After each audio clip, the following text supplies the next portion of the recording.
بسم الله الرحمن الرحيم إنا أعطيناك الكوثر. Abasiramu bakunganidde ku muzikiti gw'e Kampala mu kadde okubawanna mukisa abagenda okwetaba mu pulogulaamu ya Bukedde TV ebeera mu kisibe yaddaako era ng'omugatte babadde 148 ne baweebwa ebigezo okukakana nga nkaaga bye bayiseemu.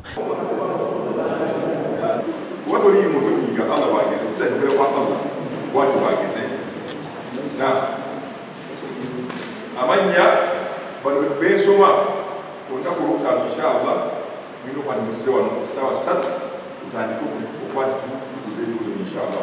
Abantu bano basunsuddwa amasheeka okuli Sheikh Ishaka Mutengo, Sheikh Adam Badru Alusimbi ne Sheikh Abasi Mbalire nga babadde bayambiwako akola pulogulaamu ya Daawa Faridi Mpaji. Abantu ab'enjawulo babuulidde abeetabye mu kukontana nga ku bano okubaddeko omwogezi wa Uganda Muslim Supreme Council Haji Nsereko Mutumba ng'akubiriza abantu bano okuba ab'empisa okusobola okumalako era ne yeebaza Bukedde TV obutasuulira nsonga z'abasiraamu.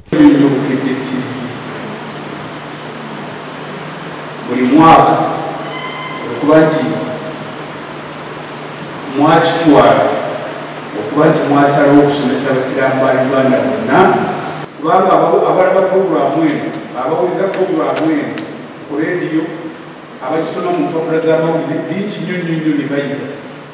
Pulogulaamu eno yeegatiddwako abavugirizi b'ensimbi okuli Haji Muhammad Kamugawa Kamuga Property Consultancy nga wadde ekyapa, Aziz International nga batunda sola nga nabo bawadde sola, TV n'ebirala, Jamada Glass Store nga batunda ebikozesebwa mu maka nga bakuwa dinner set eri abantu 5 abanaasinga, Prestige Margarine nga bakola ebisigibwa ku migaati, ne Hotel Africana nga bakulira kampuni zino boogeddeko eri abakontanyi.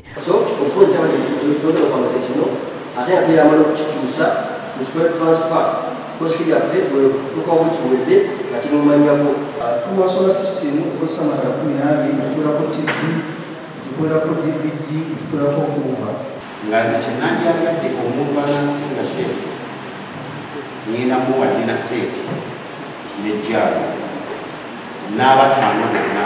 Amyuka akulira TV za Vision Group Hajjati Hadija Nabukenya yeebazizza abatadde mu pulogulaamu zino ensimbi n'asaba abasiraamu okwongera amaanyi mu nsonga ezikwata ku ddiini yaabwe. Okwebaza okwenjawulo okugenderera basiponsa baffe mwebale nnyo bakama baffe abatutaddemu ssente era nina essanyu nti omwaka guno ate gutandise nako gumu ekyayidda inshallah tukyakikolako tutomanya muwayinza